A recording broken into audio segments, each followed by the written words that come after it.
So this is red, okay? This is what we just got finished talking about. I couldn't fit it into the last page, but the villi increase the surface area of that outer layer, that inner outer epithelial layer of cells, right? And this is a cross switch. Absorption is carried out. So more surface area, more absorption, right? What are they going to be absorbing? Little pieces that are small enough to be absorbed, right? Not just the organic monomers like monosaccharides and fatty acids and things, but also things like calcium ions, minerals, and also vitamins, okay?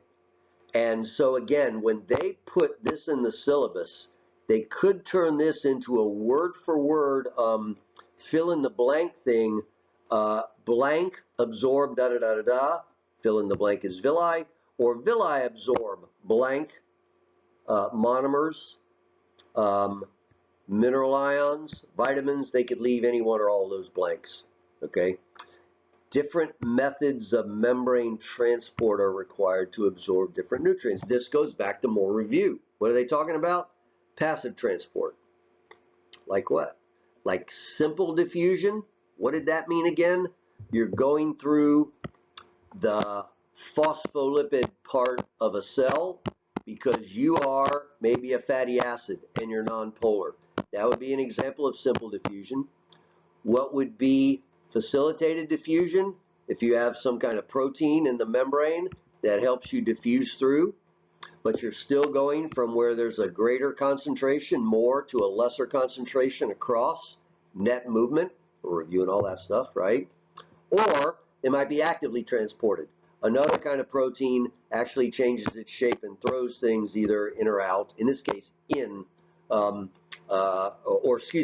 out of your intestine into where your blood vessels are and where all your cells are. Okay, so I'm going to go straight to the red stuff here, and again, maybe talk about this a little bit. But processes occurring in the small intestine that result in the digestion of starch and the transport of the products of digestion to the liver. Well, this application means we might tell you a story with some specific names of things, like an enzyme that breaks down starch or something like that, or some kind of specific kind of transport, like the co-transport of glucose with something else. So they might tell you a story that wraps around this concept of what's happening in the small intestine: digestion and then absorption, transport out. And they tell you that the liver is what gets first shot at all your lunch, or most of it, of your lunch. So what this little bullet says is that all these capillaries and veins that were in those villi, right, in the middle of those villi, all those capillaries and veins converge into one big vessel that goes a very short distance from your small intestine to your liver, which is right next door. Hepatic is the liver word. That kind of vessel that goes from one organ to another without your heart in between, right? So it's not really an artery or a vein, which is what we use to describe those two, is called a portal vessel. And this is the one that most of the nutrients from your lunch go right into your liver, and then your liver kind of chemically decides what to do with it. Boy, you're really short on sugar, so I'm going to let some of this sugar out right away, or you got plenty of blood sugar, I'm going to store this sugar as glycogen if it's you, right? So this is what I just said. One of the things, one of the 1,000 literally things that your liver helps regulate is levels of blood sugar. Okay, so here, and this is an example of something we just said, so I'm going to kind of skip it. The example we had was of pepsin, that when pepsin gets activated into active pepsin, it helps trigger the release of more of the chemical that it turns into in pH of 2, which makes more and more and more. That positive feedback is also true of this hormone called gastrin that's in the circulatory system. and it stimulates the secretion of all those different gastric juices in the stomach. So when it's triggered, what's it triggered by? Food, the presence of food in your stomach. Maybe even, not maybe, but even the smell of food or the taste of food. They send impulses to your brain, specifically the hypothalamus part, that's coming up here somewhere, that say, hey, there's food down here. Send the stuff we need to do what we need to do with this food. Digest it and absorb it. And one of the first of those things is gastric juice. What does it itself do? This hormone gastrin in gastric juice, it helps trigger the release of more of itself. So that's why it's positive feedback. Remember where we saw that before? One example in humans or in mammals is the stimulation of the uterine muscles that will cause childbirth. Uterus and vagina muscles that will cause childbirth. That's a positive feedback kind of thing. That's where we saw positive feedback before. So here's green stuff again. And we kind of said this is general, and so I'm going to skip this real fast. You don't need to know the name of these specific ones, right? Just the overall idea that we're only always, at this stage in your life, telling a small part of the story, emphasizing the big concepts. There are a whole bunch of kinds of hormones and other signal molecules and signal transduction pathway kind of kinases and things that are involved in all this.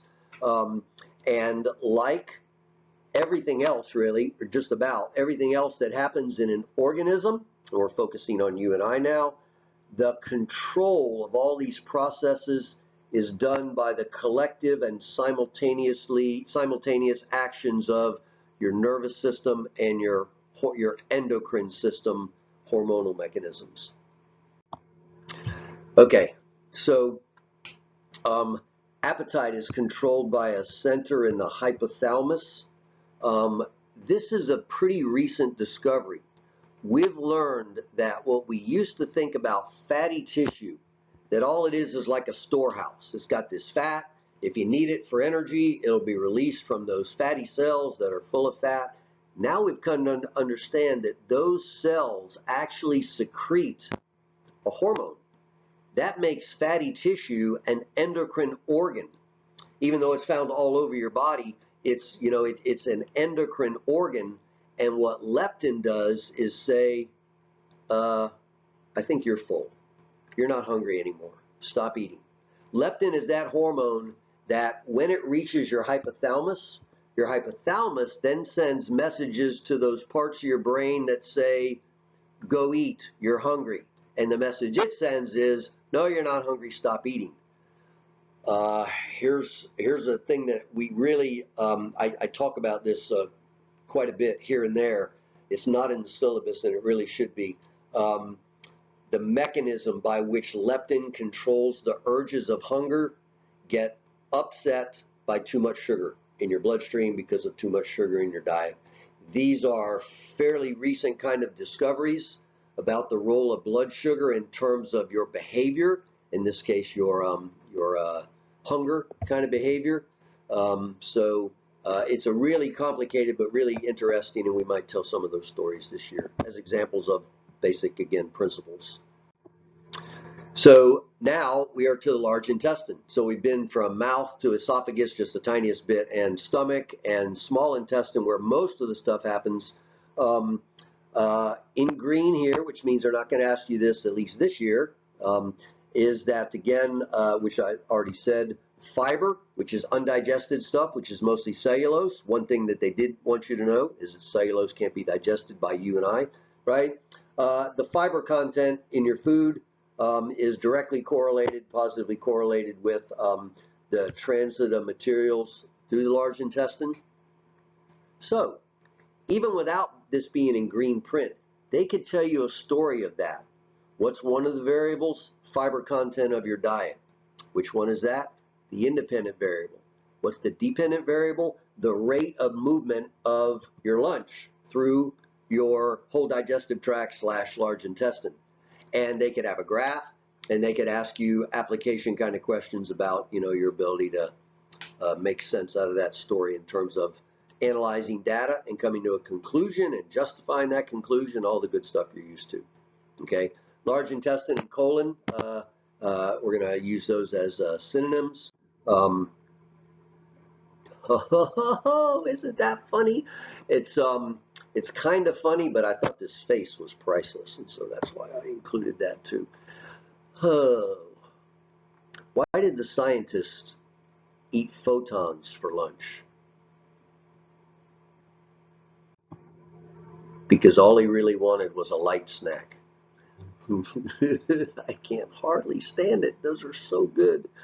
Okay, so anyway, I don't think it's in the IB syllabus, but this is one of the most noteworthy things that the small intestine does. A lot of your water that's in your diet, either in your food or water in drinks that you have, is absorbed out of your small intestine. But a whole lot of it's absorbed in your large intestine also, and it's like the last chance for you to get water out of your food, and especially if you're dehydrated. So to make a quick correlation to the kidney that we did study, right? You remember the loop of Henle and all that stuff in each of those things called nephrons?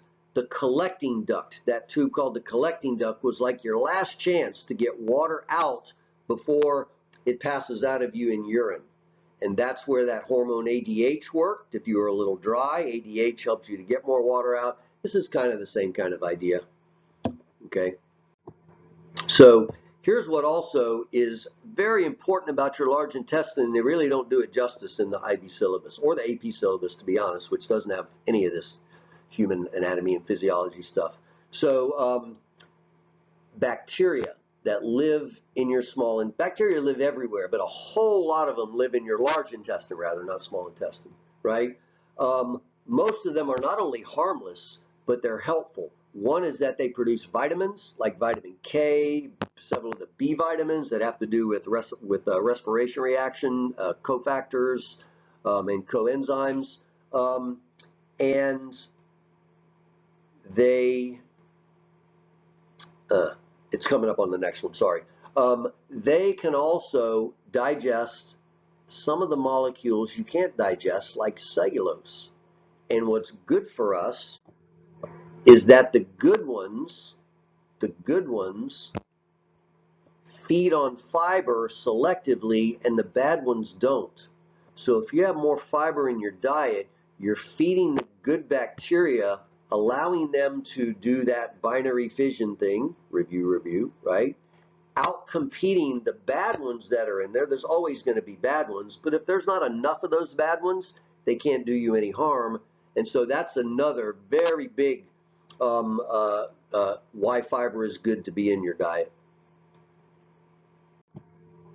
And we end with that. Isn't that a tattoo that you must be envious about? And if any of you get a tattoo like that, don't you dare say to your parents that I was the one that caused you to get it. Au revoir. Till next time.